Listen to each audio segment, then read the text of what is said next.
Jaya Radha Madhava Kunja Bihari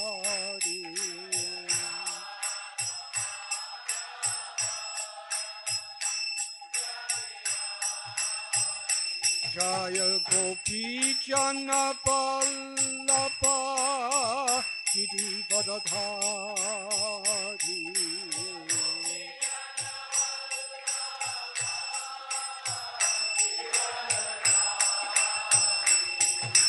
Gopi Jana Vallabha Girivardhari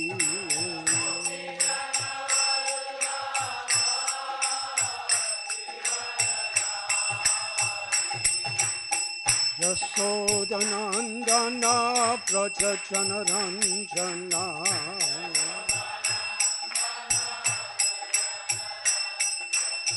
Yasodanandana Braja Janaranjana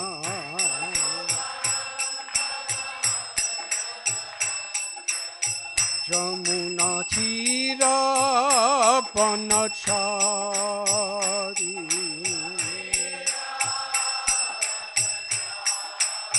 Jamuna Tira Banachari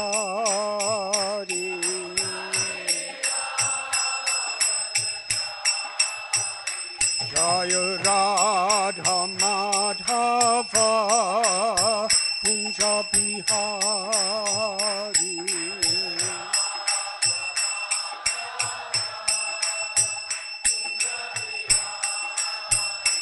Jaya Radha Madhava Kunja Bihari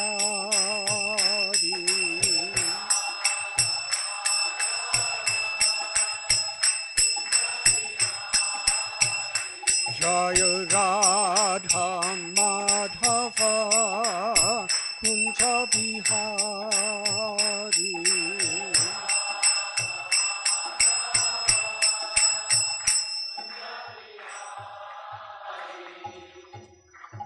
Jayom Vishnupad Paramhansa Padivrajagacharya Astotarasata Sri Srimad A.C. Bhaktivedanta Swami Prabhupada Ki Jai. ISKCON founder Acharya Srila Prabhupada Ki Jai. Jayom Vishnupad Paramhansa Parivrajagacharya Astotarasata Sri Srimad Srila Bhakti Siddhanta Saraswati Thakur Prabhupada Ki Jai. Ananti Koti Vaishnav Vrinda Ki Jai. Namacharya Srila Haridas Thakur Ki Jai. Prem Sikoho Sri Krishna Chaitanya Prabhu Nityananda Sri Advaita Gadadhara Shivasadi Gaura Bhakta Brinda Ki Jai. Sri Sri Radha Krishna Gopa Gopinath Sham Kund Radha Kund Giri Govardhan Ki Jai. Sri Vrindavan Dham Ki Jai. Sri Navadvip Mayapur Dham Ki Jai. Sri Jagannath Puri Dham Ki Jai. Sri Mathura Dham Ki Jai. Sri Dwarka Dham Ki Jai. Ganga Mayi Ki Jai. Yamuna Mayi Ki Jai. Bhakti Devi Ki Jai. Tulasi Devi Ki Jai. Samaveda Bhakta Brinda Ki Jai. Gauda Premanandi. All glories to the assembled devotees. All glories to the assembled devotees. All glories to the assembled devotees. All glories to Sri Guru and Sri Gauranga. Hare Krishna. This morning we are extremely fortunate to have Radhanath Swami Maharaj address all of us. Right from the time when he was a young teenage boy of 19, he left the United States of America in search of truth. And even in those days, his goal of life was to spread happiness to all people of the world. And he was searching for a way to do it in the best way possible. So in his spiritual quest, when he came to India, he met many great gurus and saints and sages, and his heart completely rested in the philosophy of Vraja, Vrindavan, the mood of Shri Radharani, the spirit of the people of Vraja, Vrindavan, and he made his heart one with it, and he was living in Vrindavan. And his absorption in the mood of Vraja was so deep that after meeting Srila Prabhupada and his followers, joining ISKCON Society in 1971 and getting initiated by Srila Prabhupada in 1973, and serving at New Vrindavan for 6 years, and subsequently by the order of his leaders coming to India. After having done all these things again, he brought Vrindavan back to here, to Govardhan village, the same place from where he started his spiritual journey. What was inside his heart came out in the form of Govardhan village. So His Holiness Radhanath Swami Maharaj, in all his travels and all his meeting with different people of different communities, his heart is for building a community, which is like one large family of devotees who are happily situated throughout their life, and at every cross-section of their life they are happily situated in their own seva, exactly adopting the mood and lifestyle of the Vrajavasis of Vrindavan. So in that regard, Maharaj has contributed in various ways, whether it be the ISKCON Chowpatty temple, whether it be the hospitals, whether it be Gopis garden, whether it be Govardhan village, or his expansion of the Chowpatty temple into various parts of Maharashtra and India, various temples, and his teaching of God. So Maharaj has imbibed the same spirit and spread the same spirit through his lifestyle, through his lectures, through prayers and pilgrimages, through service and sadhana, through roles and relationships in our lives. He has woven this mood of servant of the servant as a thread in our lives. And devotees at Pune always hanker for Maharaj's association. We get once in 3 years. After a long time, we are getting to hear from Maharaj. So many Grihastha families come and tell me, we want Maharaj to put his lotus feet in our home, or we want Maharaj to eat prasadam in our home. I told them the only prasadam we can get is a lecture today. So they all have come with very great aspiration. Let us welcome His Holiness Radhanath Swami Maharaj to Shri Radha Vrindavan Chandra Mandir. Hariva!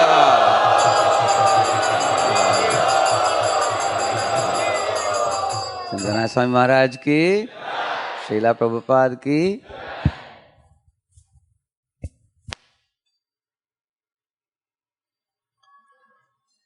Om Namo Bhagavate Vasudevaya.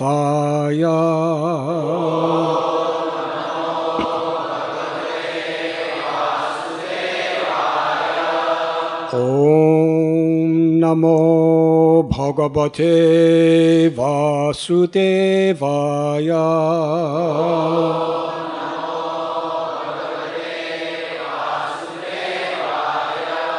Om Namo Bhagavate Vasudevaya.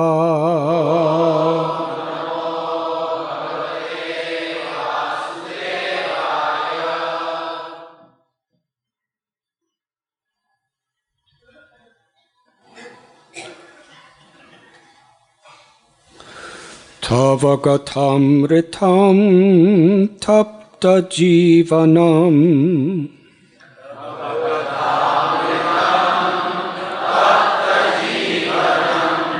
Kavibhir iditam kalmasapaham.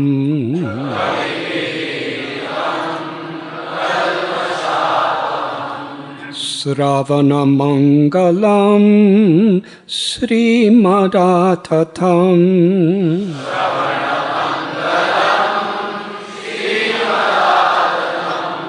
Bhuvi grinanti je bhurida jana.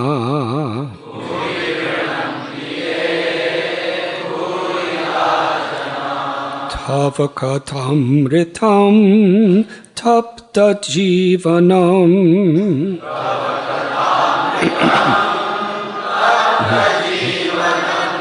Kavibhir iditam kalmasapaham.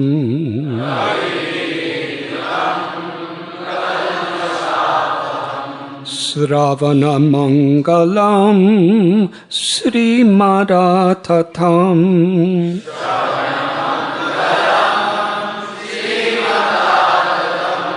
Bhuvi grinanti ye bhurida jana.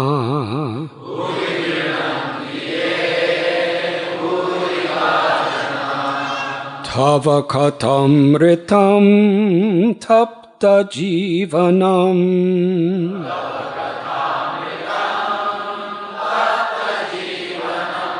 Kavibhir iditam kalmasapaham.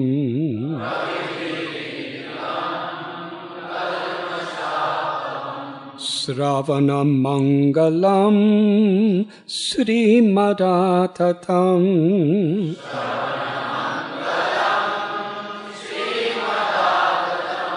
Bhuvi grinanti ye bhurida jana.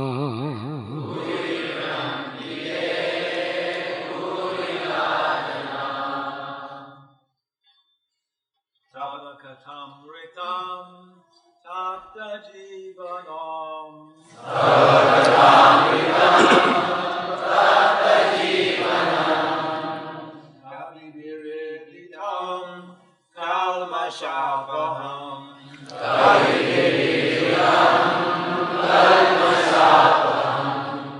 Shravana mangalam srimadatatam.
Ladies,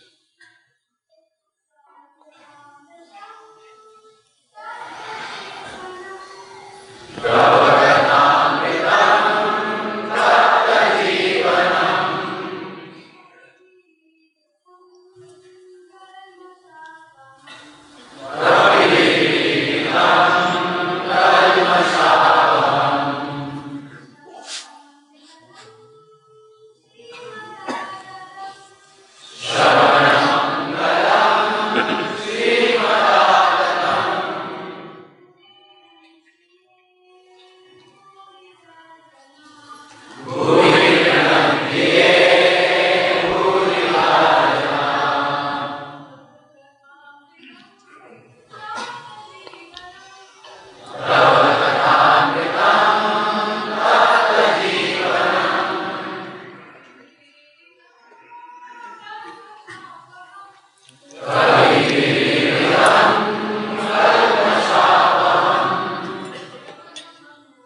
Tava, your, Katha Amritam, the nectar of words, Tapta Jivanam, life for those aggrieved in the material world, Kavibhi, by great thinkers, Iditam, described, Kalmasa Apaham, that which drives away sinful reactions, Shravana Mangalam, giving spiritual benefit when heard, Srimat, filled with spiritual power, Atatam, broadcast all over the world, Bhuvi, in the material world, Grinanti, chant and spread, yea, those who, Burida, most beneficent, Jana, persons.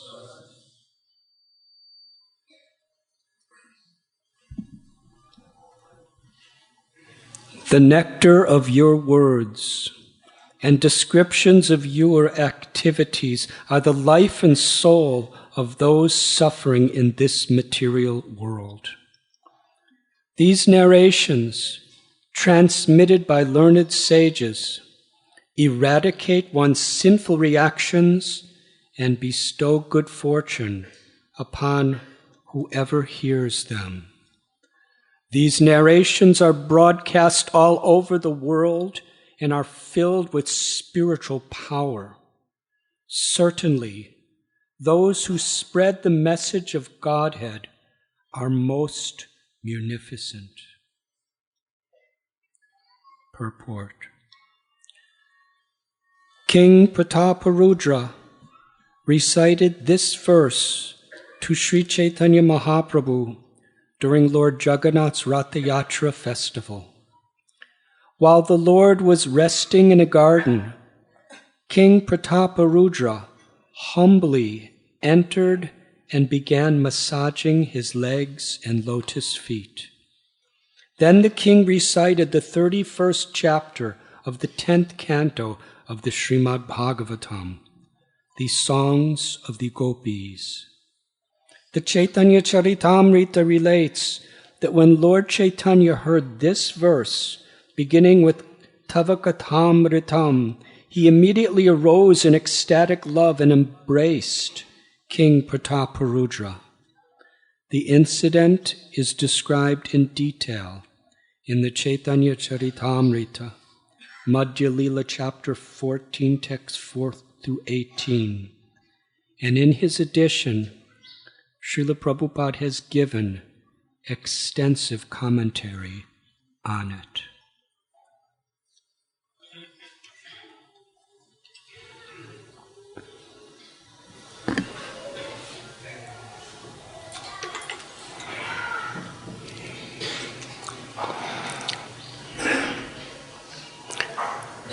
Om Agyantimirandasya Jnananjana Chalakaya Chakshurun Milidham Jena Tasmai Sri Gurave Namaha Sri Chaitanya Manobhishtam Sthapitam Yena Bhutale Swayam Rupa Kadamayam Dadati Swapadantikam Vandeham Sri Guru Sri Yudhapadakamalam Sri Gurun Vaishnavanscha Sri Rupam Sagrajataham Sahakana Raghunatham Vitam Tam Sajivam Sadvaitam Savadutam Parijana Sahitam Krishna Chaitanya Devam Sri Radha Krishna Padan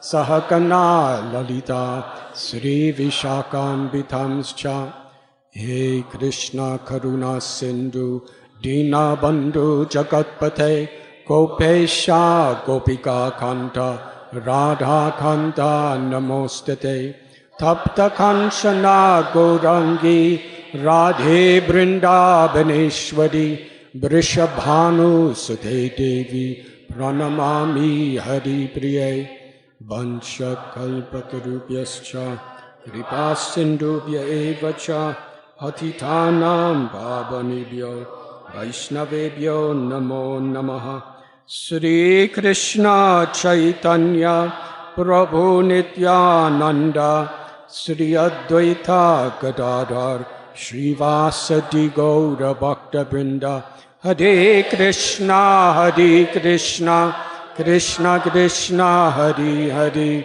Hare Rama Rama Rama Hare Hare Nama Om Vishnu Padaya Krishna Prishtaya Bhutale Srimate Bhaktivedanta Swami Niti Namine Namaste Saraswati Deve Gauravani Pracharine Nirvishesha Sunyavadi Paschatya Deshatharine.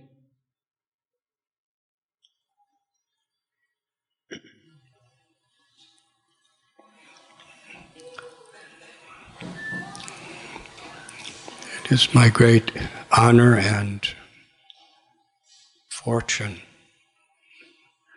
to be with all of you today. Shri Radha Vrindavan Chandra Mandir in the great city of Pune.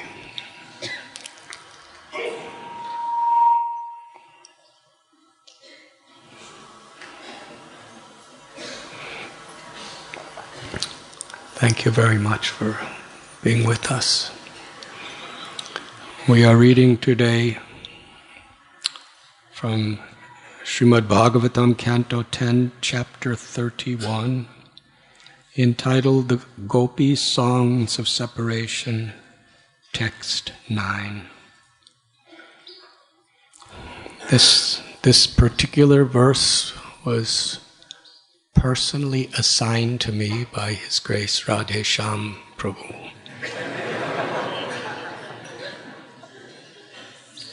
Just last night at about 10:15.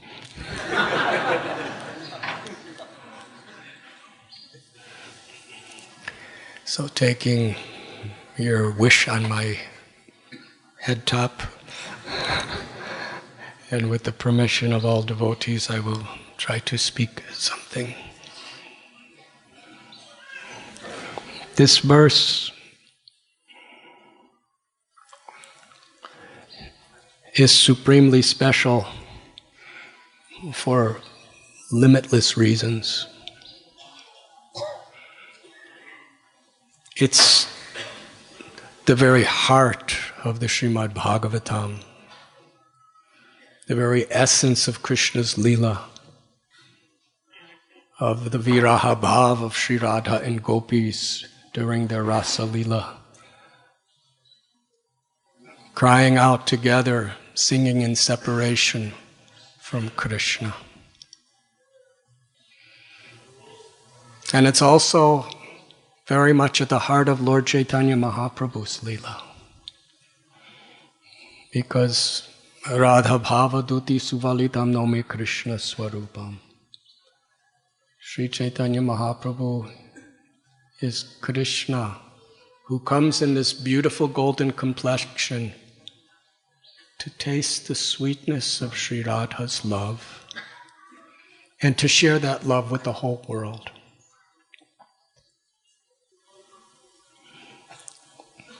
And Lord Chaitanya, in a very special way, exhibited that love during the Ratha Yatra.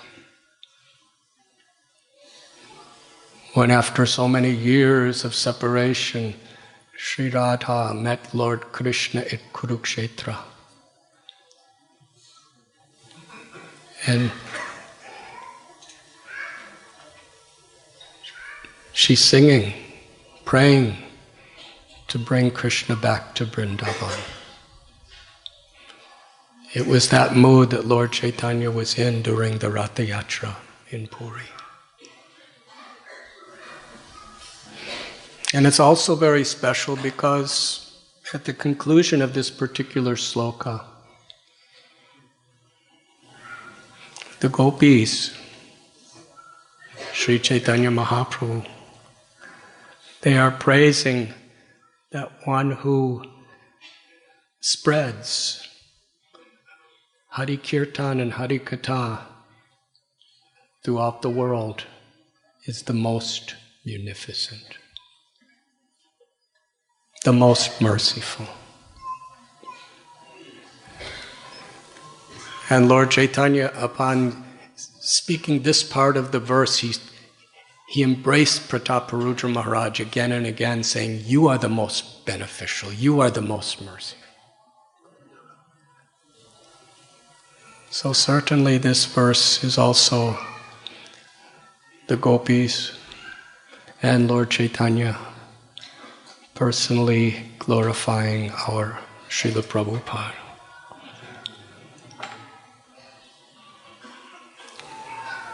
Namam Vishnupadaya Krishna Prestaya Bhutale. Our Srila Prabhupada is so very dear to Krishna. And through this verse, in the mood of the Gopis and the mood of Lord Chaitanya, as they're reciting this verse, we can get some indication of how very, very dear Srila Prabhupada is to Krishna.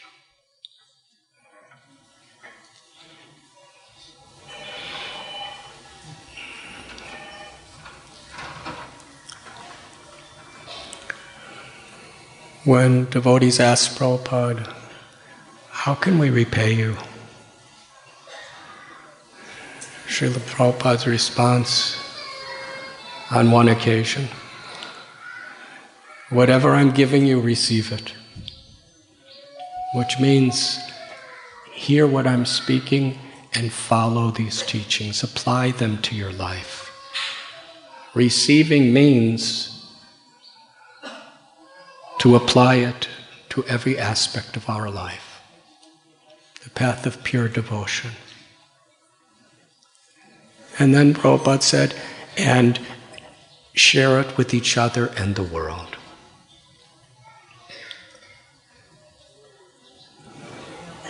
So I'm very, very grateful to the devotees of Pune.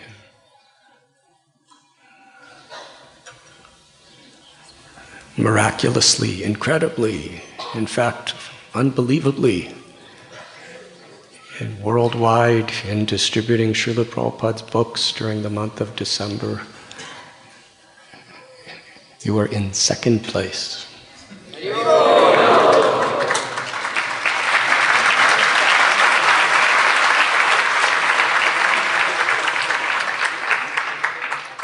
Which in many ways is a perfect position. You're so elevated to be second and humbled also to be second. So I think doing the best we can and getting good results but still remaining humble and honoring somebody else as being better is a very safe and exalted position to be in. So I don't think it could get any better than that. Of course, you should try to be first next year, but if you're second, you should be so grateful. This is just Krishna's perfect reciprocation. But over 200,000 Mahabig books we distributed, and record number of sets of Srimad Bhagavatam by Radhe Shyam Prabhu.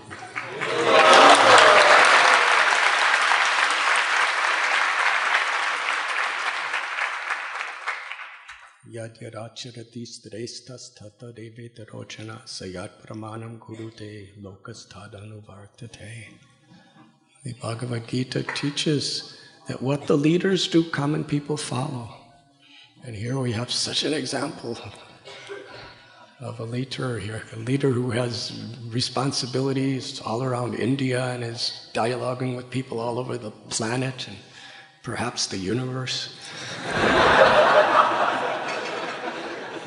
still puts so much personal time and energy to please Srila Prabhupada and inspire the devotees by his example. And what a wonderful example. Each and every one of you who have put so much time, so much energy, made so many sacrifices. And there's nothing more blissful in life than making sacrifices for the higher purpose of serving the Vaishnavas, pleasing Srila Prabhupada, and giving pleasure to Sri Sri Radha Vrindavan Chandra. But my humble request is next year, everyone please participate. Because it's so much of what the community becomes is what we're willing to serve together to give to others in the world. Because when Krishna's pleased, everything becomes blessed. Thank you. On behalf of Srila Prabhupada and all of the leaders of ISKCON and all of our Brahma Madhva Gaudiya Parampara, I thank the devotees of Pune for your historical devotional service. Hare Krishna. And what to speak of all the preaching in this beautiful temple and the restaurants and the farm communities and the educational programs and the conferences and everything you're doing here. But I promised Radhe Shyam Prabhu I would speak about this verse.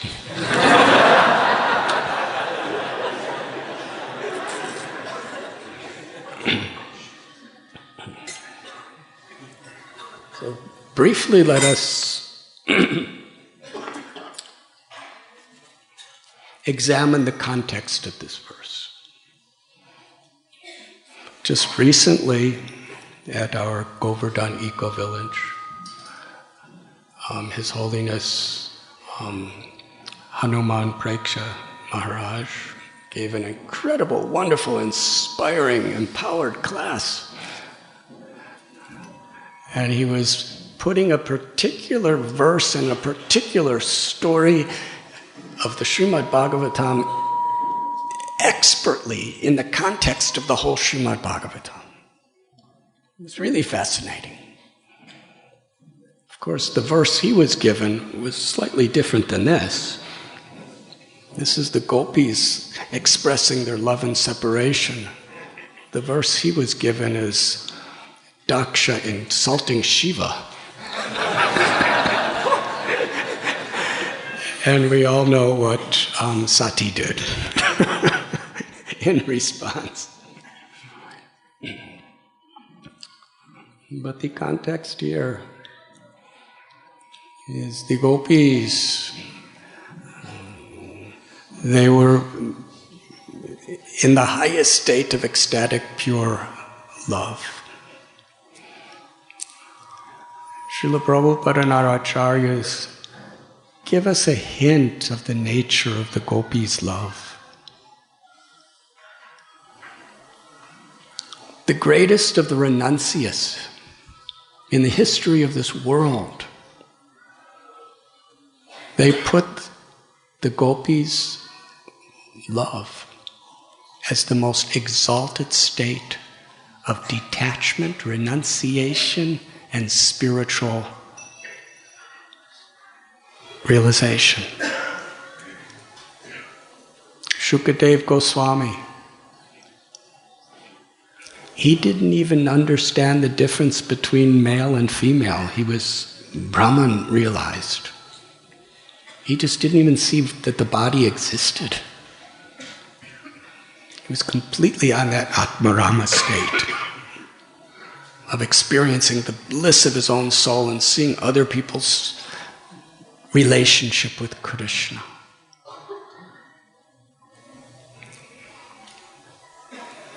Shukadev Goswami in the womb of his mother was already Aham Brahmasmi, in full realization of his eternal nature. No connection to any ego or artificial designations. But by the mercy of his father Vyasadeva and Krishna, when he heard the wonderful pastimes of Krishna, he completely surrendered to the Supreme Personality of Godhead. Understanding the original and highest realization of the soul's relationship with God is that of prema, of a personal relationship. Ishvara Parama Krishna Satchit Ananda Vigraha. That Krishna's form, his personality, his pastimes, his names, they are eternal, full of knowledge and full of bliss. And millions of times more satisfying to the soul than the liberation of mukti or Brahman is to taste the sweetness of Krishna's love and to reciprocate through our seva, through our service. So this is Sukadeva Goswami. When he entered Sukatala on the bank of the Ganga, Parikshit Maharaj was asking the greatest rishi, sages, yogis, Mahatmas in all the universe, what is the highest purpose of life? What is the duty of a man about to die? Vyasadeva was there, Narada Muni was there, Vashishta, Ram's guru, was there, Vishwamitra, Gautam, Bhardraj, Durvasa. The greatest rishis of all the sampradayas were present. And they all unanimously accepted Sukadeva Goswami is the most pure in heart and most qualified to speak. So this is the exalted place of a person who appreciates the Gopis' love. And we have Sri Chaitanya Mahaprabhu, the crest jewel of all sannyasis. Rupa Goswami, Sanatana Goswami, Raghunath Das Goswami, Gopal Bhatta Goswami, Raghunath Bhatta Goswami, Sri Jiva Goswami. There's Madhvacharya, Ramanujacharya, Nimbarkacharya, Vallabhacharya, even Shankaracharya. They're all putting the love of the gopis as the most exalted state of purity of consciousness. So it's very, very important to understand that there's nothing material about their consciousness.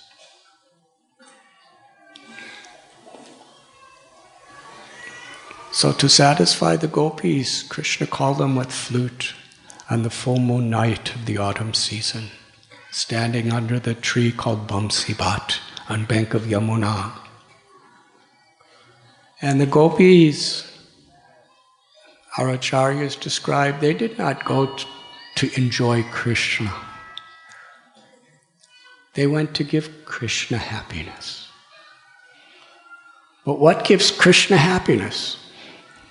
Krishna's happy when we're happy. So they were enjoying simply because that made Krishna happy. Such a state. When Srila Prabhupada said, chant Hare Krishna and be happy, we should be happy because that makes Prabhupada happy. And we should make others happy.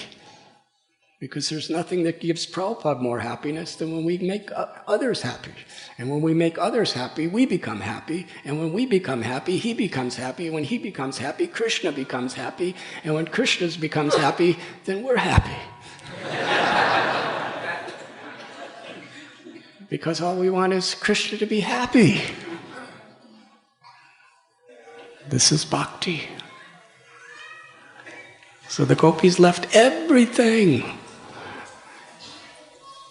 And Sri Chaitanya Mahaprabhu, how they left everything, He declared this was the very heart of Sharanagati, or surrender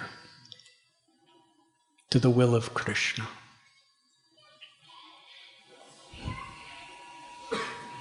And when they met Krishna at Bamsi Bhat, Krishna welcomed them and told them to go home. He said, you have seen the beautiful night, you've seen the moonlight, you've seen the forest of Vrindavan, you met with me, you heard my flute, now you can go home. And a beautiful dialogue took place. And ultimately, the Gopis' pure love. That ultimately, the only reason why anybody loves anyone or anything, it's because of Krishna's presence. Krishna's Rasa Vihari. He's the supreme object of all love. He's Krishna, which means all attractive. Srila Prabhupada explains the name Krishna is all-inclusive. All the qualities, all the pastimes, all the attributes of the Absolute Truth make the Absolute Truth all attractive. His power, his fame, beauty, knowledge, strength, all attractive. That means all attraction means everything attractive and beyond. Krishna tells in Bhagavad Gita, I'm the strength of the strong, I'm the intelligence of the intelligent. That all the beautiful, glorious things in the entire creation put together are but a tiny spark of my splendor. Because the nature of the soul, the Atma, is to love Krishna. Nitya Siddha Krishna Prema Sadhya Kabunoi Sravanadi Sudhichiti Kodiyayudoi. Love for Krishna is within the heart of everyone. It's our nature. In one recording I was just listening to, Srila Prabhupada was saying, the cause of every problem in the world there's a single reason. We have forgotten that we're part and parcel of Krishna. That we're eternal servants of Krishna. That we're like a spark of sunlight in relationship to the sun. Krishna's supreme feature is his love. And we being part and part of Krishna, our eternal Anandamayo Vyashat, our nature is to love. Because we're part of Krishna. And when we see that every sun ray and all the sunshine is connected to the sun, that's knowledge, that's light. Krishna tells in the 4th chapter of Bhagavad Gita, when you have thus come to the platform of true knowledge, you understand that everything's in me. Everything's coming from me. I'm in everything. But still I'm the source. Aham sarvasya prabhavo matta sarvam pravartite. Iti matva bhajante mum buddha bhava samanvata. I'm the source of everything, material and spiritual. All things emanate from me. Janmadya shayata. So when we see the sunset and we think, oh, this is very nice, or we smell a flower and we think, this is very nice. Or when we love our parents or our children or a lover, thinking they are very nice. It's actually our love for Krishna because Krishna's in them. And Srila Prabhupada gets quite graphic at some times to make the point. He said, you love somebody, But when you are, even when your own child, who you love so dearly, when they die, you don't keep the body. What is it that you love? It's the soul. Why do we love the soul? Because that soul is part of Krishna. There's a little quality of Krishna's attraction in every soul and in everything. The taste of food, the pleasure of anything that touches our flesh, thoughts that give us happiness, poetry, relationships, whatever's attractive, it's because of its connection to Krishna. And when we forget our own relationship with Krishna, then we forget everything else's relationship with Krishna, and that is the cause of all suffering and all problems.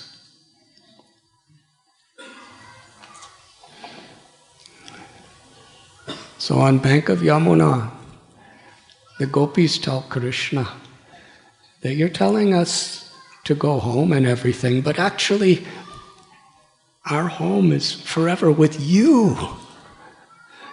The only reason anyone loves us or we love anyone is because of your presence. Ultimately, all love is for you. And the most incredible thing in bhakti, it is simultaneously, completely exclusive and inclusive simultaneously. Because if you exclusively love Krishna, like Queen Kunti prayed, O Lord of Madhu, as the Ganga, Mother Ganga, flows from the Himalayan mountains to the plains and over 1,000 miles ultimately comes to the sea, let my attraction be forever drawn to you without being diverted to anyone or anything else. So this is very exclusive. Don't get attached to anything or anyone except Krishna. Haribol. But the more exclusive our love for Krishna is, the more we understand that that love is inclusive of everything and everyone, because everything's in Krishna. The more you love Krishna, the more you love everyone. And you love the core and the heart of everything. And this is a symptom. Srila Bhaktivinoda Thakur tells that the symptom of awakening of love of Krishna in a person's heart is their compassion for all living beings.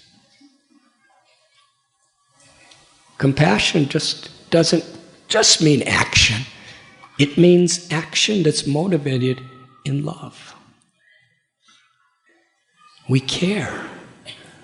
We're willing to risk our lives for the well-being of others because we care. And what is the greatest care? That is being revealed in this particular verse. When we actually Jeev Jago, Goda Chandra Bole, Kota Nitra Jayo Maya Pisa Chira Kole. When we wake up people's sleeping souls by giving them an experience of Amrita, of immortality. That we're not these bodies, we're not the designations of the bodies, we're beyond birth and death. We are part of Krishna. And Krishna's all attractive. And Krishna's love is supreme. How many living entities are there? Vipinamsha. Limitless, countless.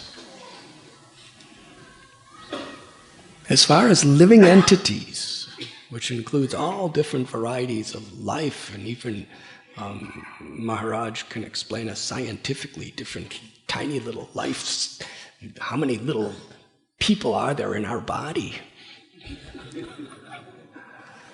There's probably more people in this room than there is human population in the entire world, by many times. Hare Krishna. Can't even see them. Some are nice people, like good bacteria, and some are not nice people, if that means they're covered over by different types of illusion. But to love Krishna means we love everyone. I remember in his last days, His Holiness Bhakti Tirtha Maharaj, he had tears in his eyes. He was really in an ecstatic state of meditation. And we were together.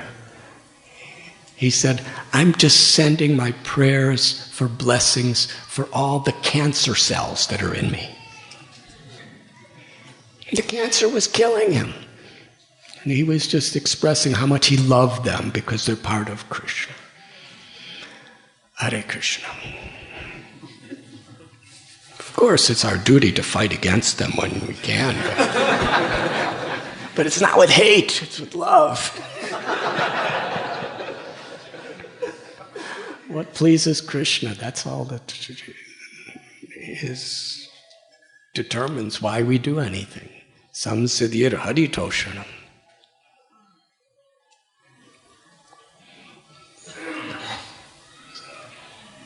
Sukadev Goswami tells that Krishna was defeated by the Gopis' logic. And they began to sing together and dance together. And Krishna was singing about the beauty of the full moon and the moonlight, and singing about the wonderful aromas and sight of river Yamuna with lotus flowers sprouting. And the gopis were just singing Krishna's names.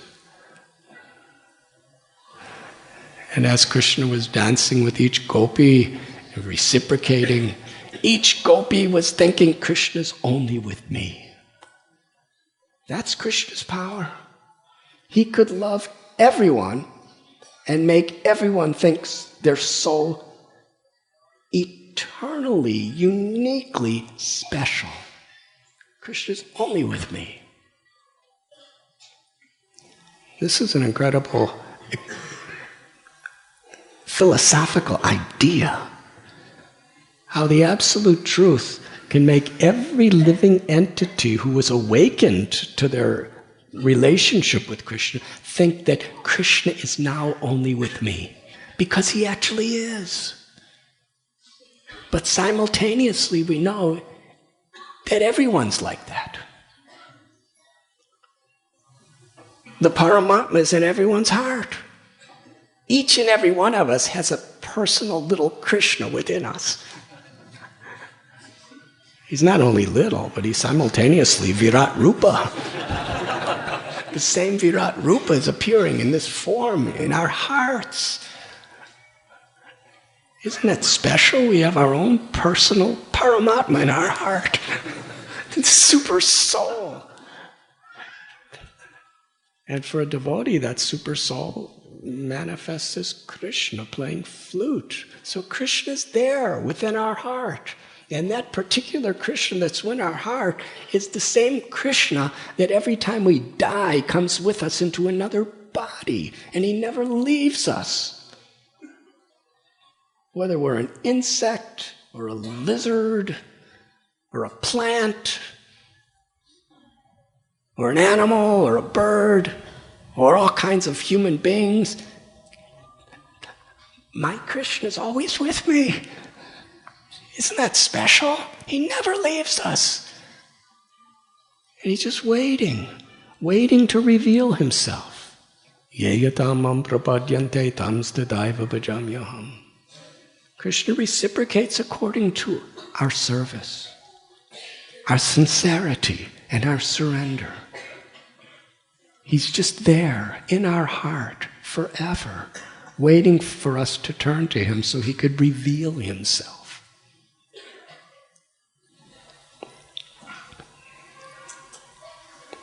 But at the same time that we feel ourselves so special, we honor every living being because we know that they're also supremely special. You see, in this world, the tendency is we judge things by quantity rather than quality. So when Krishna is manifesting the specialness, his love, his empowerment to a particular devotee, that's not a quantitative thing. It's a qualitative. Because that same quality is the potential within everyone. And love is, Srila Prabhupada, he exhibited how he saw that potential in everyone. And he was willing to endure any type of difficulty to awaken that potential within us. To realize how Krishna is especially ours and how we are forever Krishna's.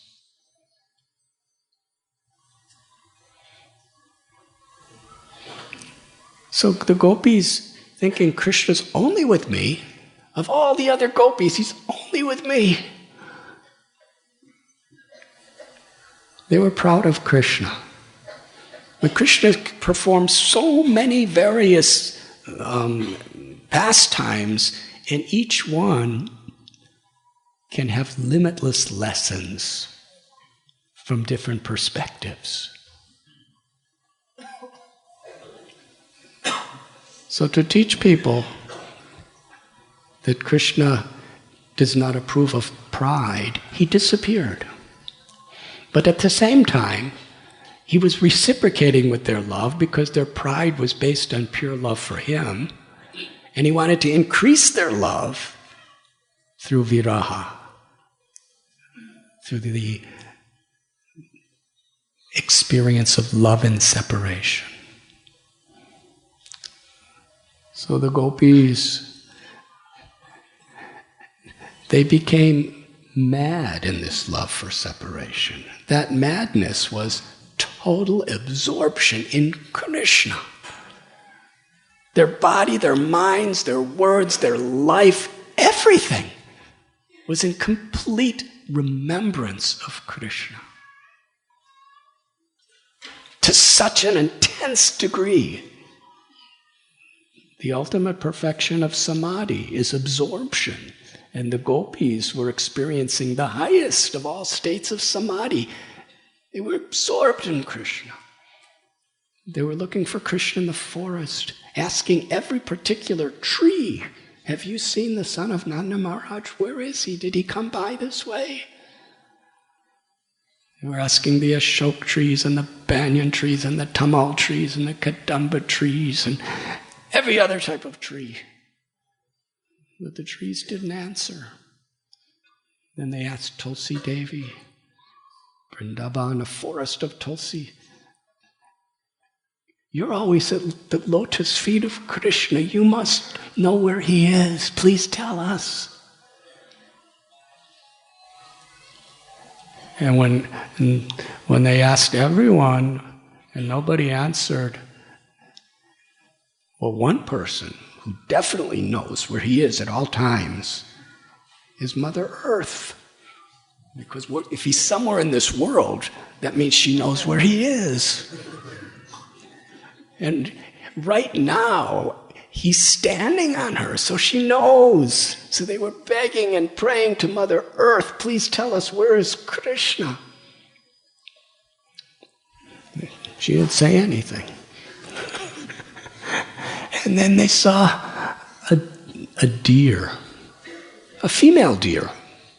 And they addressed, you are the wife of another deer. And we see by the clarity in your eyes that you must have seen Krishna. So please tell us, where is Krishna? And they were expressing to the little deer what they were feeling, and you must understand what it's like. And then the deer kind of started hopping away, and the deer looked back at them, and they said, the deer's looking back because she wants us to follow her, to find Krishna. And they went deeper and deeper into the forest, and when they couldn't find Krishna still, they started performing Krishna's leelas. One gopi became Putana, and the other was Krishna. One gopi became Sakatasura, and the other kicked her. And she broke. One was Trinavarta, and the other became Krishna and rode up in the sky with her. They performed the leelas of Bakasura, Vatsasura.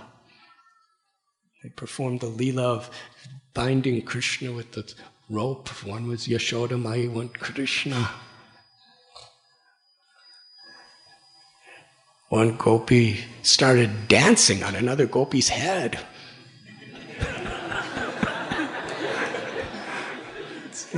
You are Kaliya.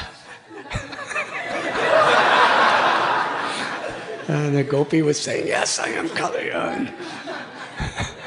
And then two gopis came like Nagapatnis and prayed. And Krishna one gopi gave mercy to Kaliya. And a gopi lifted, one was Indra, and you are causing so much rain and disturbance to the cows. And then a gopi took a piece of cloth, which represented Govardhan Hill, and she lifted. And the other gopis came under. This is the eternal Leela. Their absorption in Krishna was manifesting through their words, through their actions, remembering Krishna's form, remembering Krishna's smiles, remembering his joking words, his glancing, his pastimes. But they couldn't find Krishna. But they were most with Krishna in their heart of hearts. Then they saw Krishna's footprints. They were following the footprints. Then they saw two pairs of footprints. And they understood that Krishna has left all of us for one particular gopi whose love and worship of Krishna is above all others. Sri Radha. And they began to follow. And then they saw that instead of two sets of footprints, there was one, but it was deeper. So the gopis were so analytical.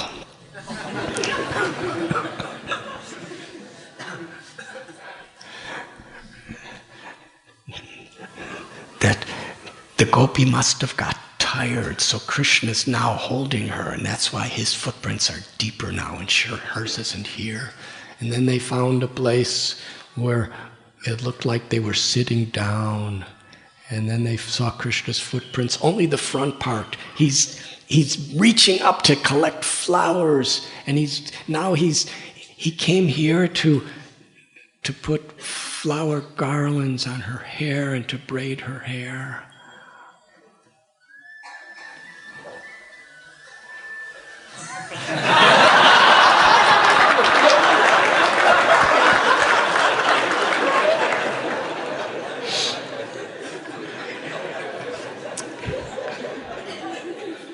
Krishna's everywhere, if only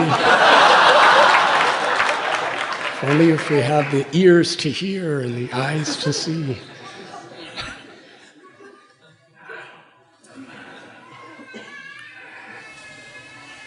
And only we can cry like that little baby. Cry for Krishna. So,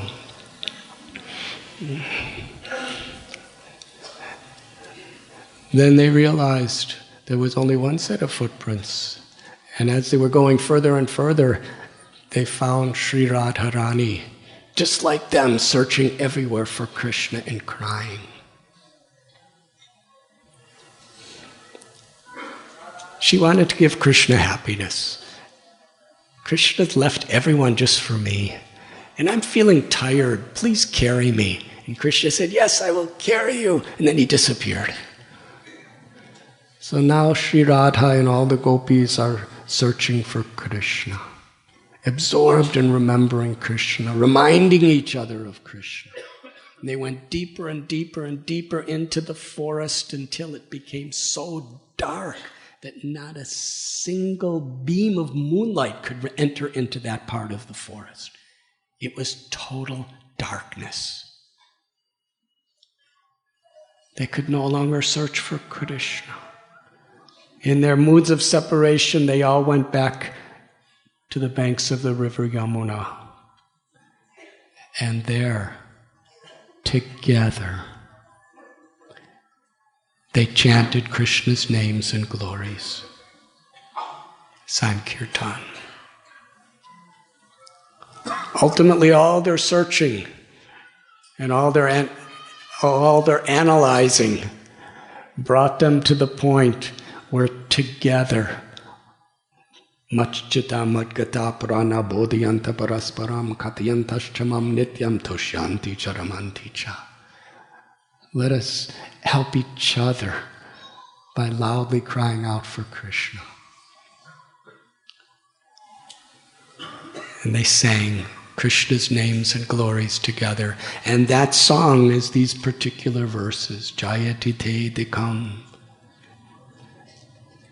That Krishna has taken birth in the land of Braj to make Braj glorious.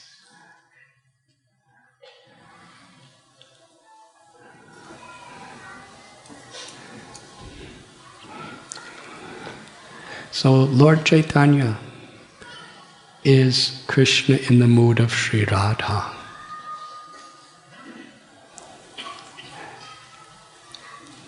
And she's feeling the separation.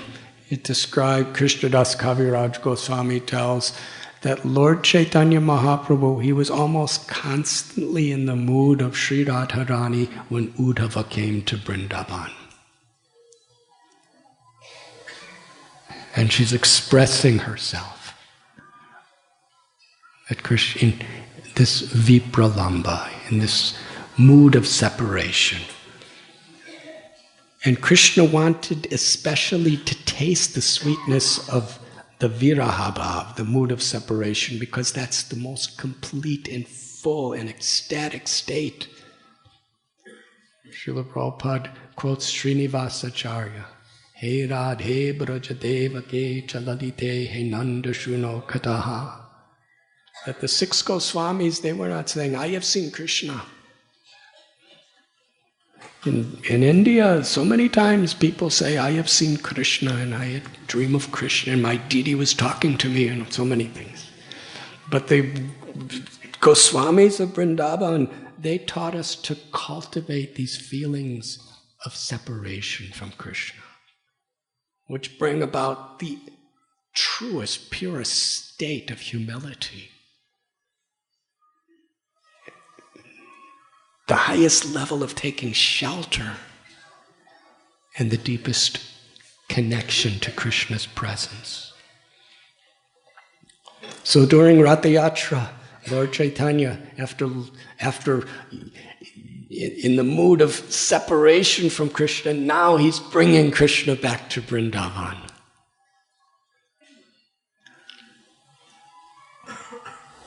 And at one place, just toward the end of the parade, not far from Gundicha, which represents Sri Vrindavan Dham, Jagannath's chariot, Balagandi, it stops.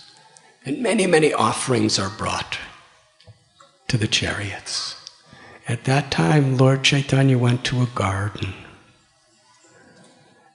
And because he was dancing and singing in ecstatic love from morning throughout the entire day, he and all of his devotees in the Sankirtan party, they took rest in the garden. All the devotees were under different trees resting. And Lord Chaitanya sat on a raised platform and laid down and closed his eyes. And at that time, Sarvabhauma Bhattacharya told King Prataparudra, now you should put on the dress of a simple Vaishnava. Don't present yourself as a king. And go in and massage Lord Chaitanya's lotus feet and sing the Gopi Gita. Now, most of the people here know the story very well. Because Lord Chaitanya was a sannyasi and Prataparudra was a king, Lord Chaitanya would not meet him. In fact, he told Sarvabhauma Bhattacharya when Sarvabhauma requested, please meet the king, give him your darshan. He said, for me that would be worse than drinking poison willingly. If you even ask me again, I will have to leave this place. It's quite strong.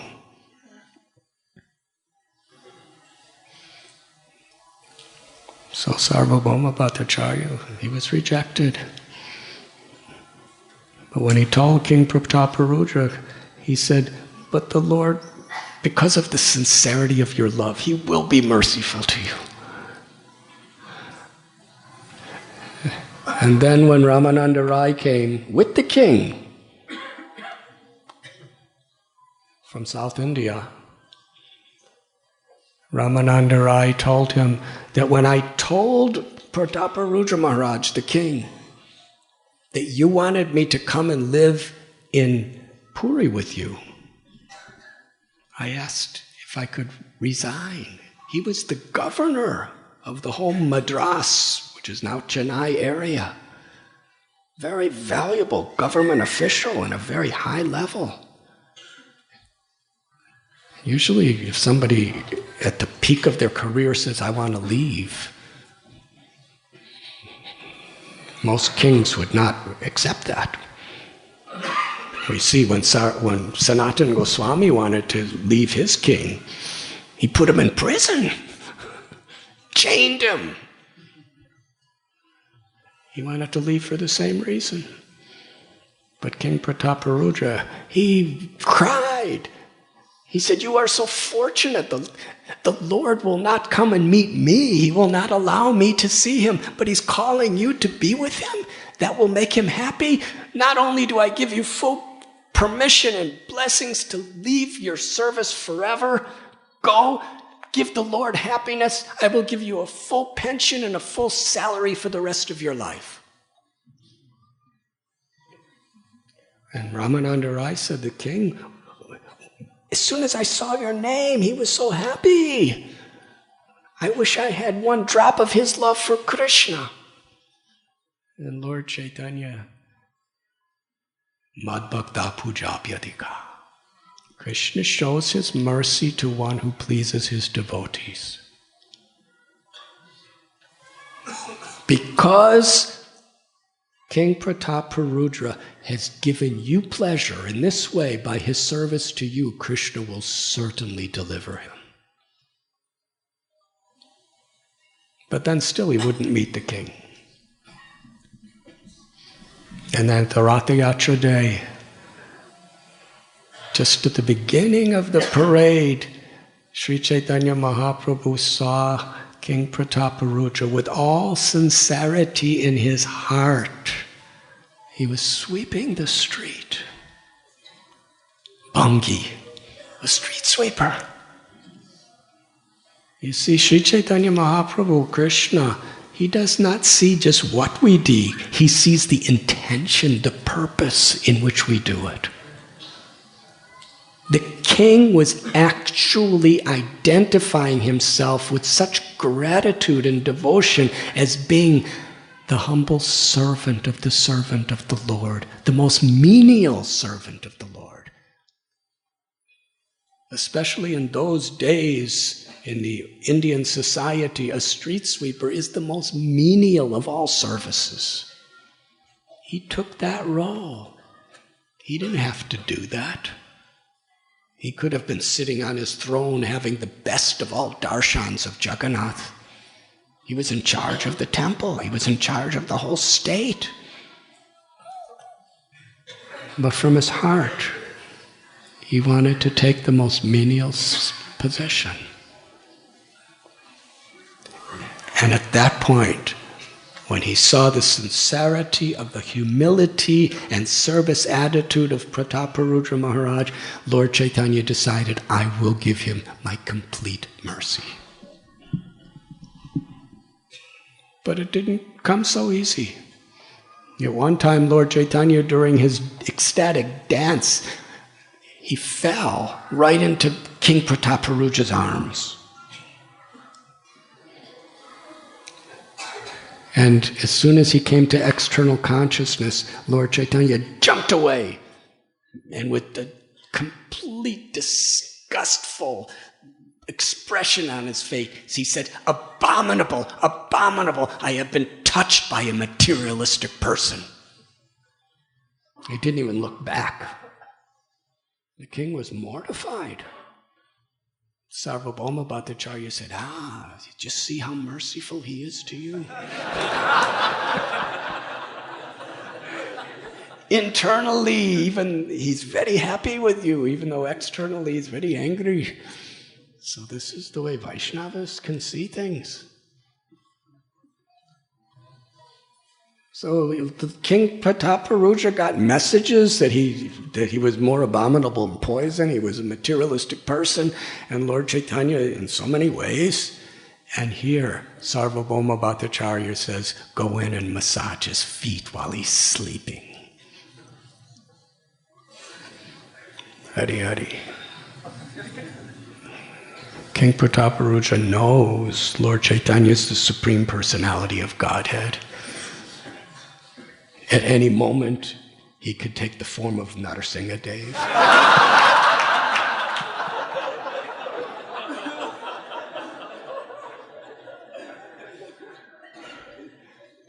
So he had great faith in Sarvabhauma Bhattacharya's words.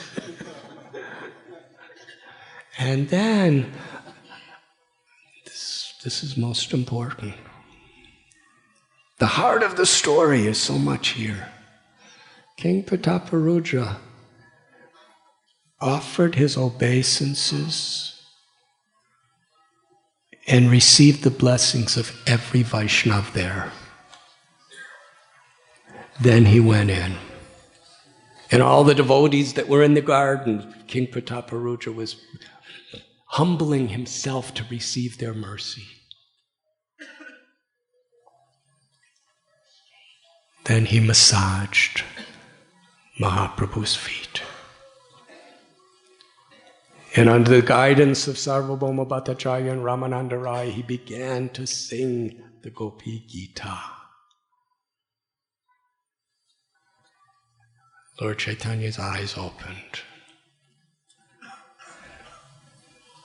When he heard the beautiful prayers of Gopis, Lord Chaitanya became very happy. He said, go on reciting, this is nectar. He went on reciting.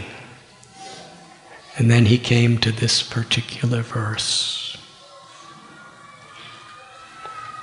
Tavakatamritam tapta jivanam kavibir iditam kalmasapaham sravana mangalam srimaratatam bhuvignananti ye bhuritachana. The nectar of your words and the descriptions of your activities are the life and soul of those suffering in this material world.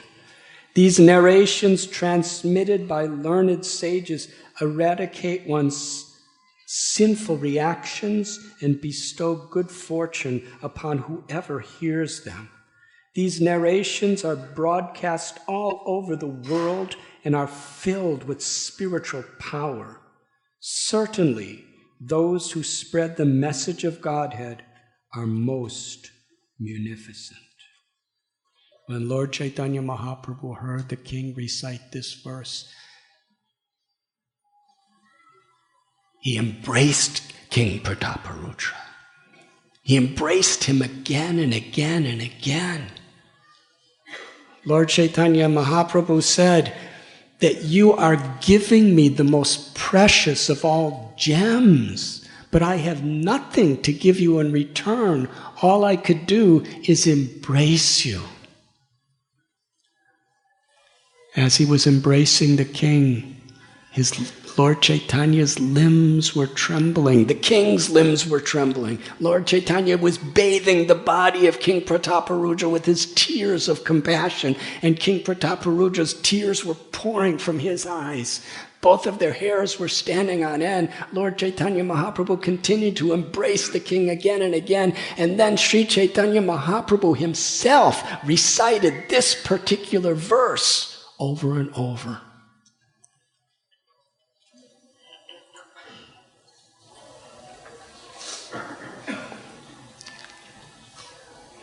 Lord Chaitanya, in the mood of Sri Radha, is tasting the sweetness of Sri Radha's own verses at the height of her ecstasy of love and separation. And Lord Chaitanya Mahaprabhu is glorifying who is the most dear to Sri Radha Govinda, who is the most dear to him.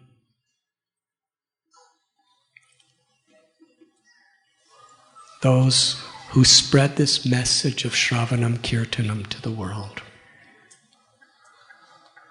In this regard, Srila Prabhupada describes that Rupa Goswami, when he met Lord Chaitanya at Prayagraj, the confluence of Ganga, Yamuna, Saraswati, he composed this prayer. Namo Mahabharanyaya Krishna Prem Pradayate Krishnaya Krishna Chaitanya Namane Godatveshe Namah. That Lord Chaitanya Mahaprabhu is Krishna himself, who has appeared in a beautiful golden complexion. He's most munificent, most merciful, even more merciful than any other incarnation, including Krishna. Why? Because he's giving ecstatic love for Krishna freely to anyone, everyone, through the chanting of the holy names of the Lord.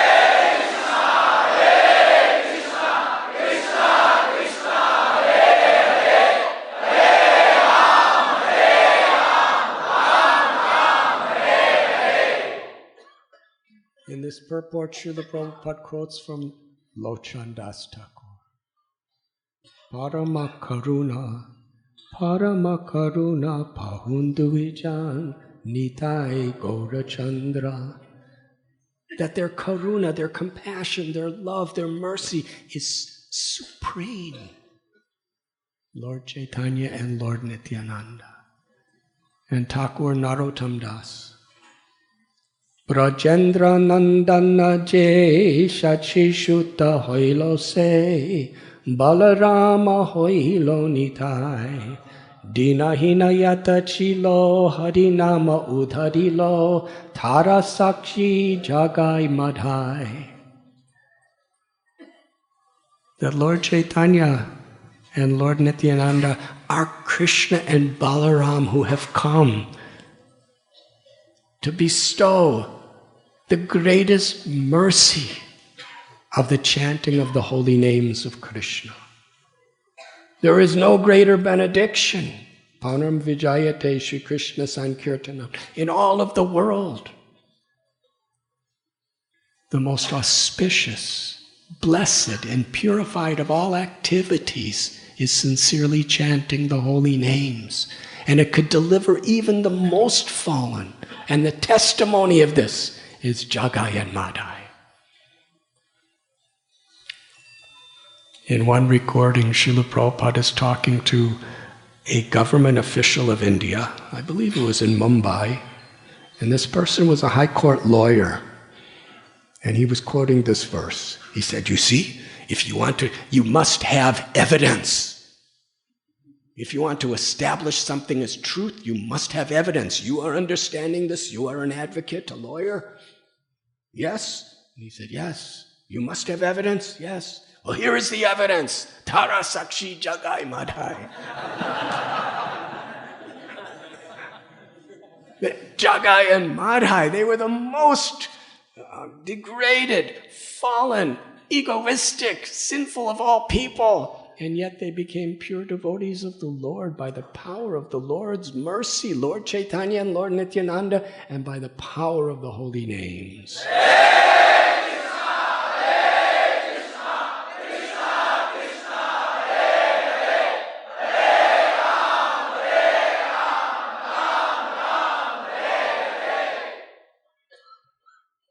Srila Prabhupada gives an explanation of how and why King Prataparuja got this mercy. Neha Vikramanasasti Pratyavayo Nividyate Swalpamapyasya Dharmasya Drayate Mahadobhaya. Because any sincere devotional service we perform, Krishna never forgets it. It's forever in our spiritual account. Lord Chaitanya, he was remembering how King Prataparuja did that simple, humble service of sweeping the street. And because he did it sincerely, Srila Prabhupada puts the greatest emphasis on doing sincerely.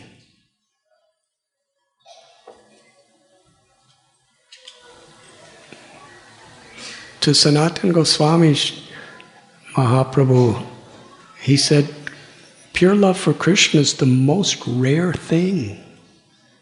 Krishna does not give it easy, because when he gives pure love for Krishna, he gives himself completely. He becomes subordinate to the love of his devotee. But even though it's so difficult and so rare,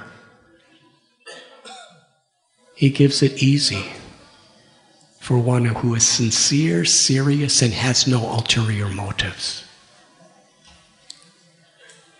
So to be sincere means without ulterior motives. We genuinely want to please Krishna. We're putting Krishna in the center, not ourselves. And the only way we could put Krishna in the center, realistically, is we have to put the order of our Guru in the center. Srila Prabhupada cited this verse by Vyavashayatmaka buddhirekeha kulunandana bahushaka hinantascha buddhayo vyavashayana. One must be resolute in purpose, their aim must be one. And he cites Vishwanath Chakravarti Thakur's commentary that one should make the order of one's Guru one's life and soul. That's how we put Krishna in the center. Sankirtan means together. In Mahaprabhu's whole Leela, it's simply beautiful narration after narration of the loving relationships that each devotee had with Lord Chaitanya and with each other.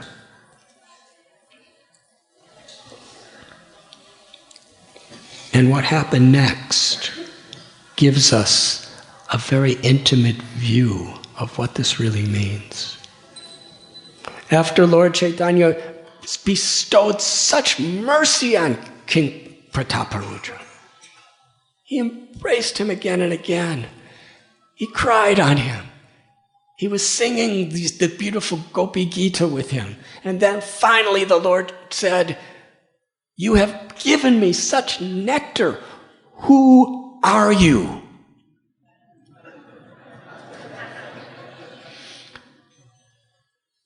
You cannot tell a lie to the absolute truth. And get away with it. If you were to say, actually I'm King Prataparuja in disguise, that would have been rasa basa, we call it. So you can't lie. Hear carefully. Maharaj Prataparuja told the most sincere truth from the core of his heart. He said, "I am the obedient servant of your servants, And my only ambition in life is to be the servant of the servants of your servants. That's actually who he was identifying with. And at the very beginning of the Ratha Yatra, that's what Mahaprabhu himself prayed. Gopi Bharatur Padakamalayora Dasa Dasa Dasanu Das. I'm not a Brahmana or a Kshatriya, a Vaishya or a Shudra, a Brahmachari, Grihastha, Vanaprastha, Sannyasa. I'm none of these material designations. I'm none of these species of life in this world. I am eternally aspiring to be the Anudas, the infinitesimal, insignificant, humble servant of the servant of the servant of your servants. That's who I am. That's the mood of a devotee. Trinadapi sunichena tororapi sinshnana amani namanatena kirtaniya sadari. To be humble like a blade of grass really means to truly feel oneself the servant of the servant of the servant.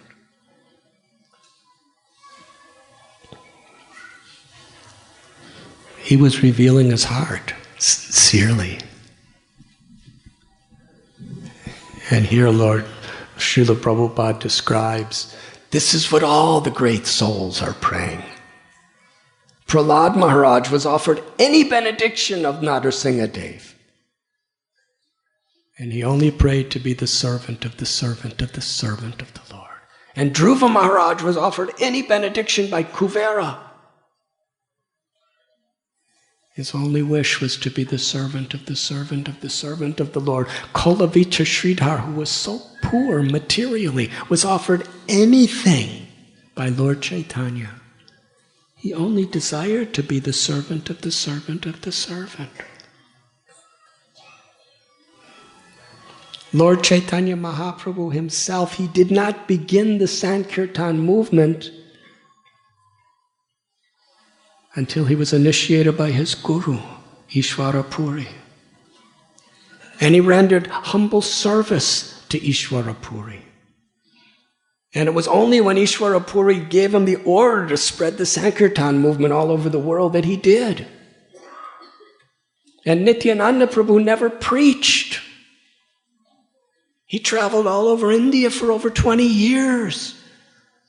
He never really preached until he came to Navadvip, and Sri Chaitanya Mahaprabhu gave him and Haridas the order, go to every house, to every bathing ghat, to every shop, and give everyone this instruction.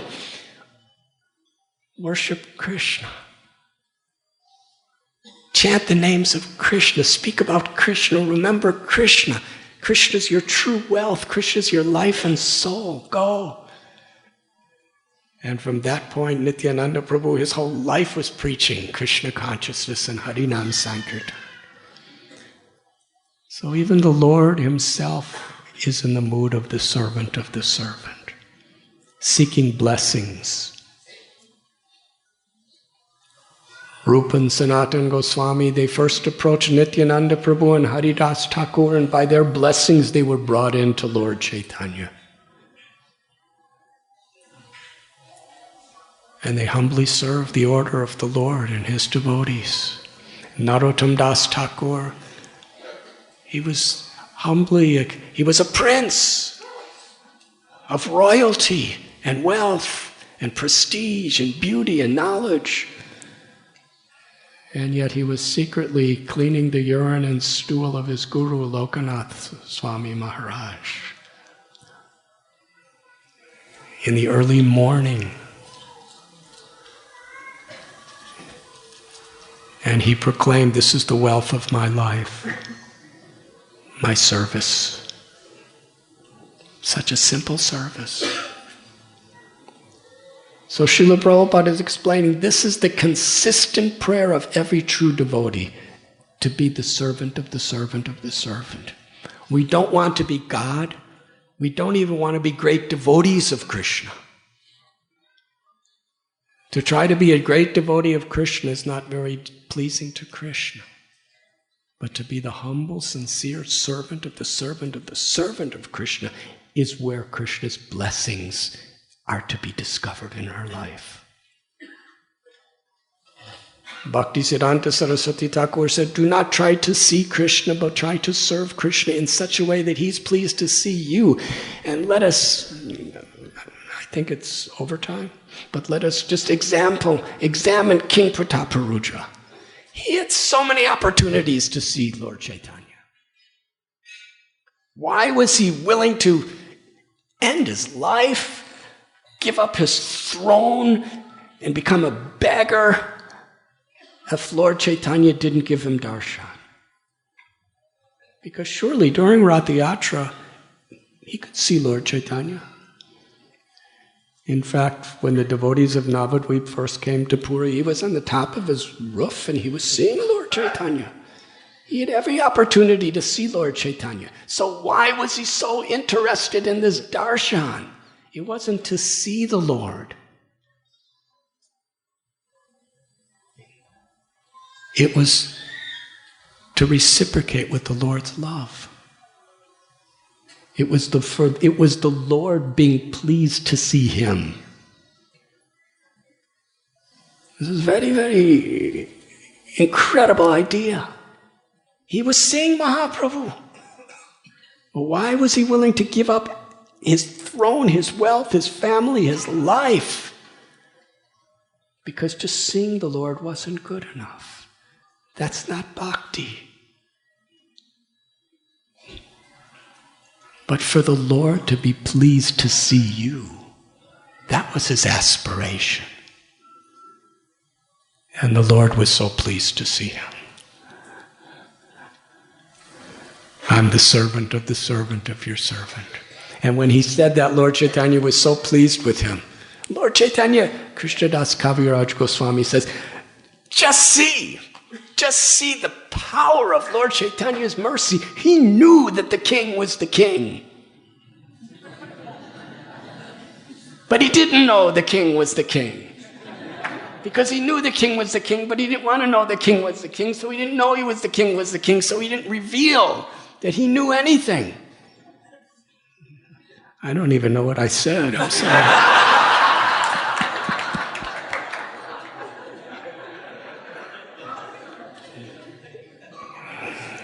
But the Lord was so pleased with King Prataparuja's humble spirit, and the king took the blessings of all the devotees, and therefore he was empowered to get Krishna's mercy.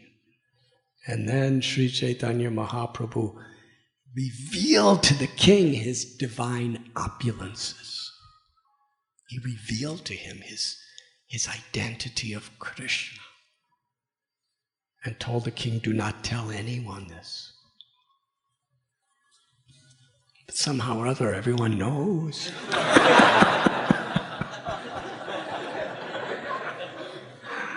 By the mercy of the Lord. And then King Prataparuja, he bowed down and he left the garden. And when he left, the devotees, they saw exactly what was happening. They were all standing back and watching all this. And Krishnadas Kaviraj Goswami tells their hearts were completely open and filled with ecstatic bliss to see the king getting the mercy of the Lord. And here Srila Prabhupada gives this essential definition of a Vaishnava. A Vaishnava means one who does not envy.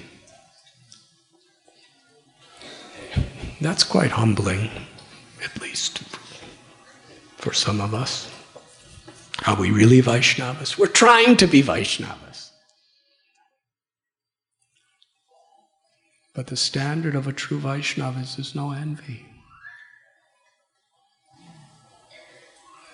Krishna tells Arjuna in Bhagavad Gita, I can give you this teaching and you can understand because you have no envy. And in the very beginning of Srimad Bhagavatam, Vyasadeva writes, this literature can actually be understood by those who have no envy. To have no envy means we're we're people's well-wisher. And it especially begins with devotees among each other. Because usually we envy people who have a similar situation to ourselves. Sometimes brothers or sisters, or brothers and brothers, or sisters, they become envious of each other because of the attention of their parents, or because one is doing better than another. But you're usually not envious of somebody, if you're living in India, someone in Australia, somebody else's brother and sister. Envy is usually something that's close. Duryodhana was the cousin brother of Yudhisthira, Bhima, Arjuna. And in those days, the cousin was in small print. The brother was in big print, because cousins were brothers. That was the way it was. I sometimes tell the story. Years ago, I was in Kurukshetra, and one wonderful family, the Singhal family, they lived in a joint family, and there was, I think, 5 brothers, and the mother and the father, and all their children and their grandchildren. They were all living in one house, and when I would come there, everyone would come for kirtan. There was probably, I don't even remember, like 30 people in the house for the kirtan, in the room. It's a family. And sannyasis get really mixed up about family subjects. So I just was curious. I was talking to each of them, and I asked some of the children, which one is your mother and father? And they said, all of them. I said, I asked another, which one is your mother? And they said, all of them. We make no distinction who's our uncle and aunt and who's our parents. That everyone treats us the same. And similarly, I didn't get anywhere with the children, so I asked the adults. I said, which are your children? They said, all of them. So they're brothers and sisters. That's the way it was in the early days of India. So here's Duryodhana. He was envious, and that's the whole basis of the Mahabharata, is Duryodhana's envy. And Ravana, the basis of Ramayana, was Ravana's envy of Ram. So this envy is very, very deep. And Srila Prabhupada writes, the way to overcome envy is to really be a well-wisher and servant of the servant of the servant. To be servant of the servant of the servant really means to be a well-wisher.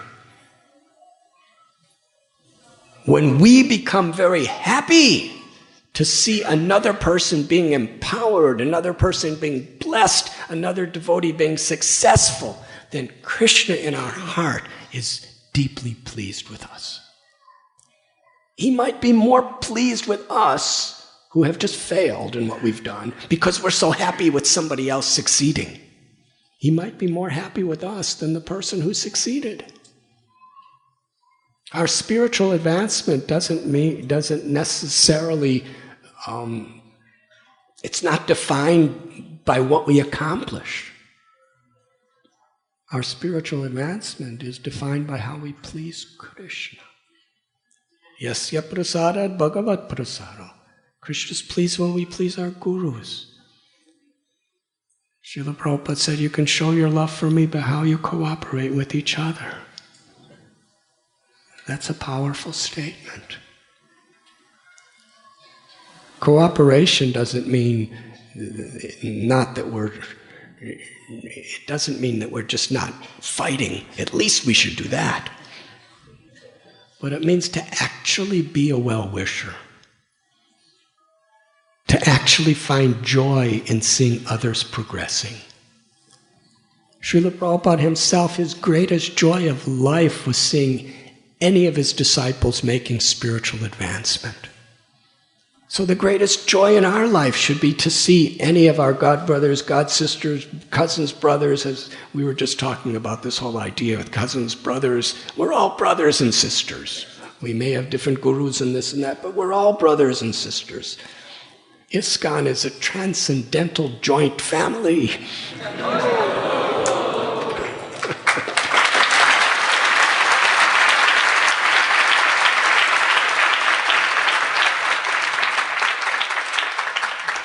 And we want to see all our aunties and all our uncles and all our cousins and all our nephews and our nieces. We want to see everyone being blessed by Krishna. We want to see everyone successful and empowered and everyone tasting the sweetness of Krishna's holy name.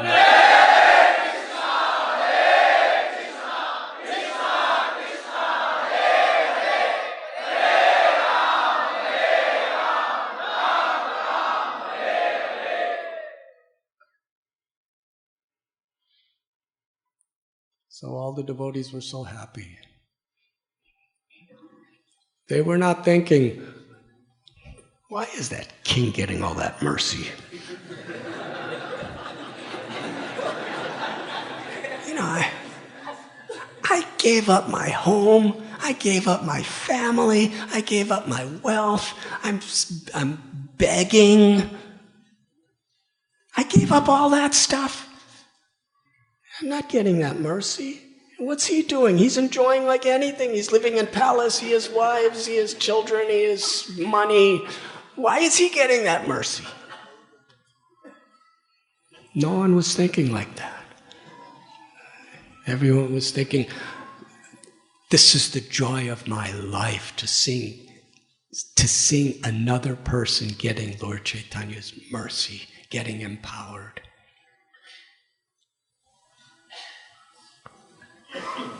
That is Vaishnava society. And King Prataparuja, getting the mercy that he did, which is so rare and historical, he didn't become at all proud with false ego. Why? That was revealed in the next part of the story. When he came out of the garden, he bowed down with tears of deepest gratitude at the feet of every devotee. It's only by your mercy that Lord Chaitanya showed his kindness to me. He wasn't thinking, it's because I'm great. He wasn't thinking, it's because I swept the street. I conquered the Lord's heart because I swept the street. He wasn't thinking like that. We would probably think like that. Thinking it's only by the mercy of the devotees that the Lord has given me this mercy. So he was not falsely proud. Rather, he was grateful. And this is the key to not become falsely proud, is to be grateful. To be realistically grateful. And we read these wonderful stories from Srimad Bhagavatam, from Chaitanya Charitamrita, and from these other Vaishnava literatures, because we see how the quality of a devotee is this gratitude. Gratitude to our gurus, gratitude to all Vaishnavas, gratitude to Krishna's mercy. When we can't be grateful unless we're humble. Because if you're proud, you're not grateful for what you receive. You think you deserve it. All the great souls talk about causeless mercy, which means I don't deserve it. But by the blessings of my Guru, by the blessings of the Vaishnavas, by the blessings of Srila Prabhupada, I'm getting this opportunity.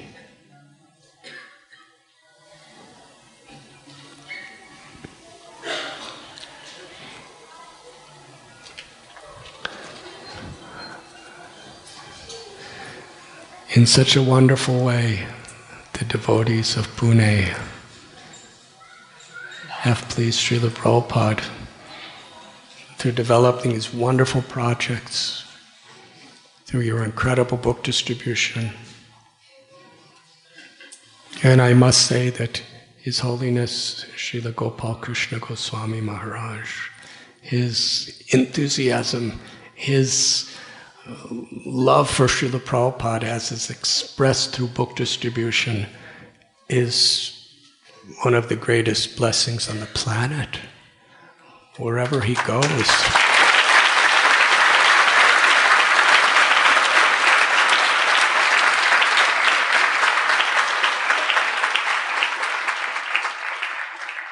By his inspiration,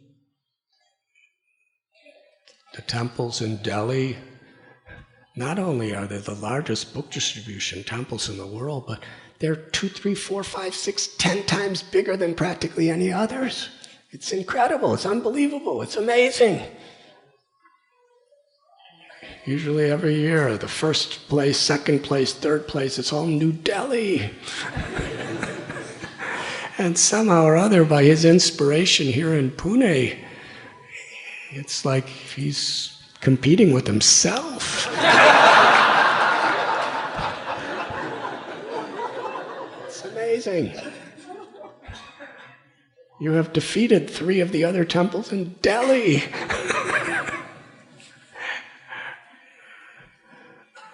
But ultimately, what does it mean to defeat? It really means to take shelter of defeat.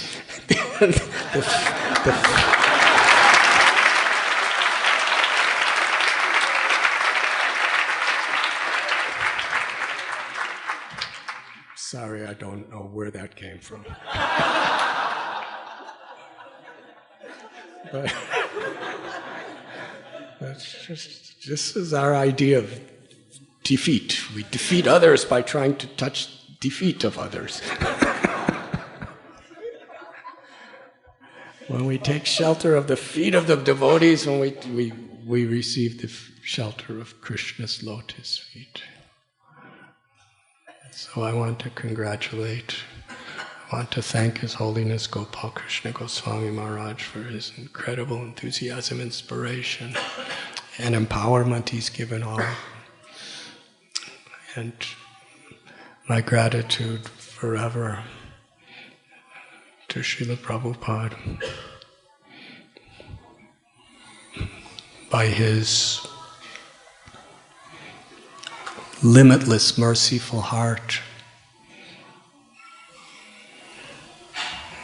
we have all come to the path of pure devotional service. And how to reciprocate by receiving his instructions and sharing it with others.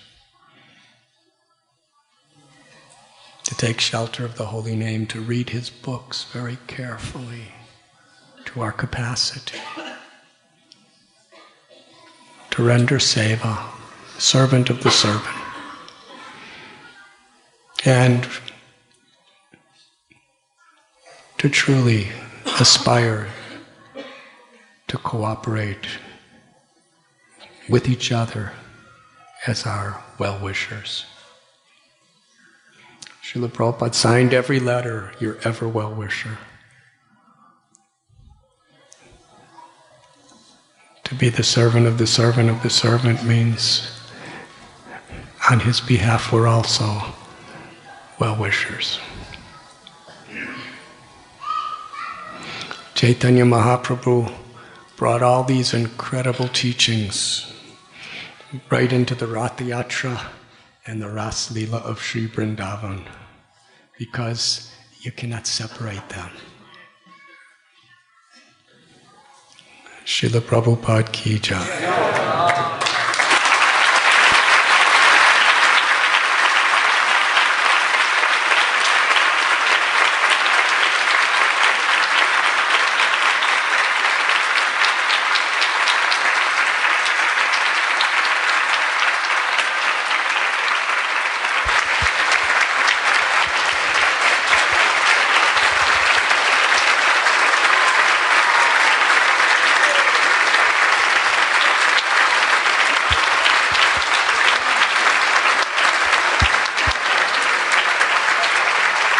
Hare Krishna.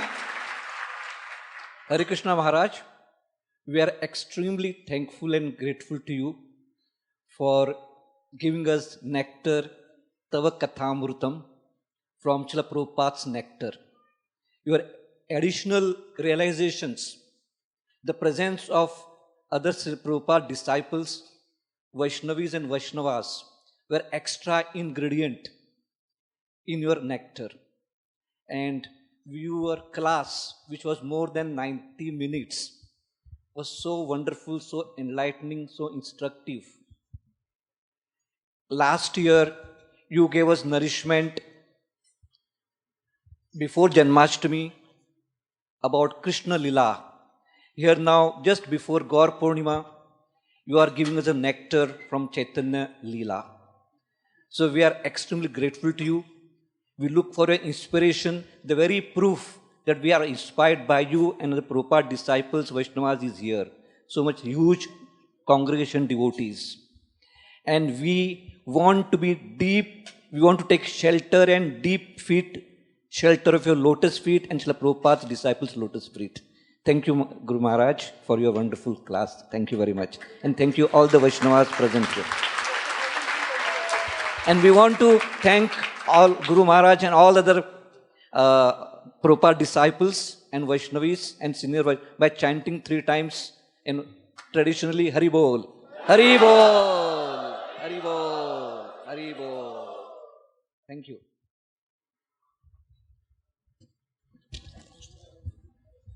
Hare Krishna. There are a few other announcements. On 10th February, Sunday, we are celebrating Pushabhishek for Shri Shri Radha Kunji Bihari Ji.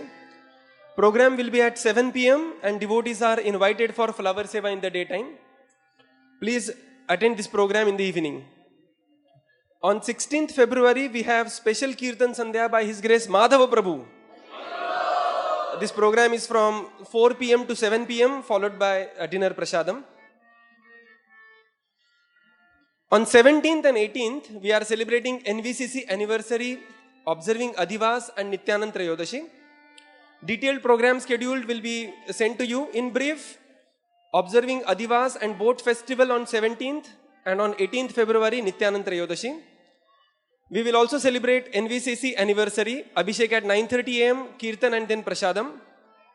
In the evening, there will be a special procession. On 16th March, Saturday, this is the next month, there is a very, very special program. It's the first time in the history of NVCC, and that is Tamal Krishna Goswami Maharaj Festival, TKG Festival. The program schedule is as follows. 7:50 am, we have Srimad Bhagavatam class by Tamal Krishna Goswami Maharaj, TKG Maharaj, his tapes. 9 o'clock Prasadam. 9:30 to 1 o'clock, we will be having special drama on Servant of the Servant. Then there will be Guru Puja, Pushpanjali, followed by Prasadam. And this entire festival is blessed by the holy association of His Holiness Indradyumna Swami Maharaj and Bhakti Vrinda Govinda Maharaj. Haribol!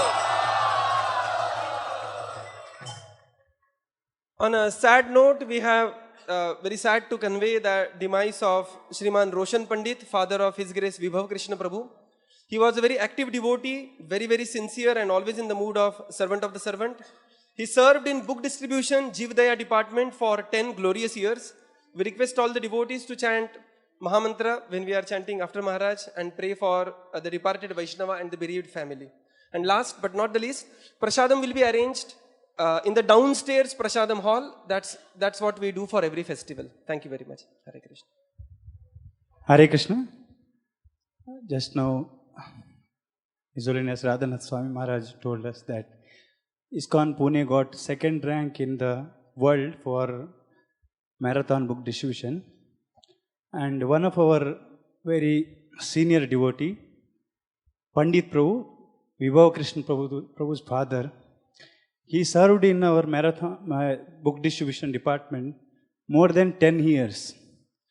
And without taking single penny, he was serving from morning till night.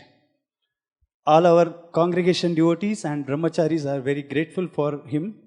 And we want to dedicate our 2nd position for that particular soul. And we express our gratitude by chanting Hare Krishna Mahamantra for Pandit Prabhu.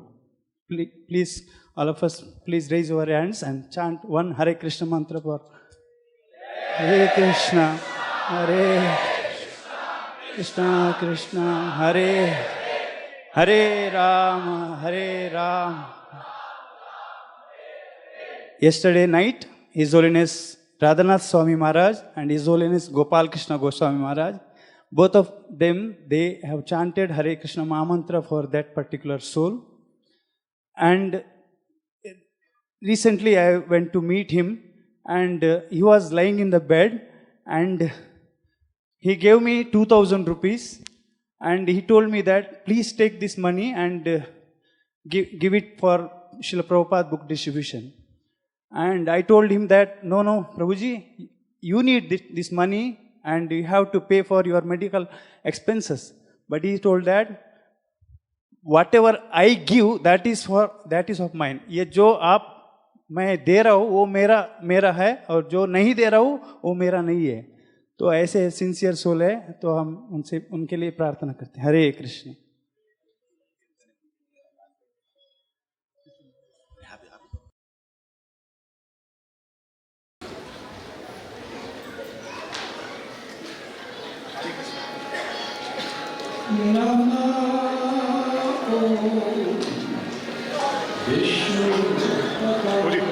Hoodie, make way.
Hare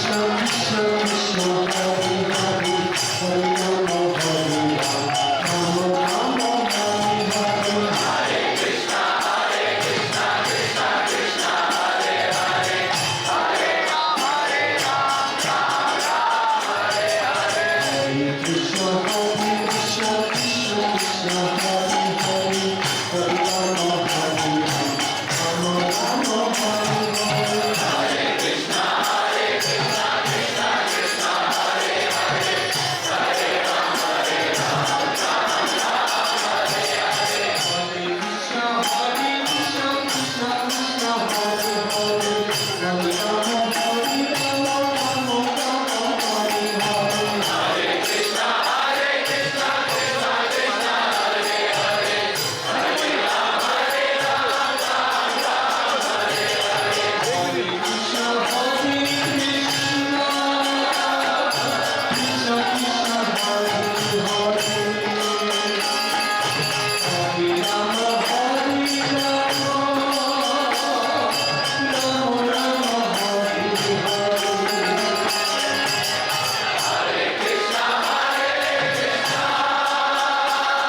Thank you.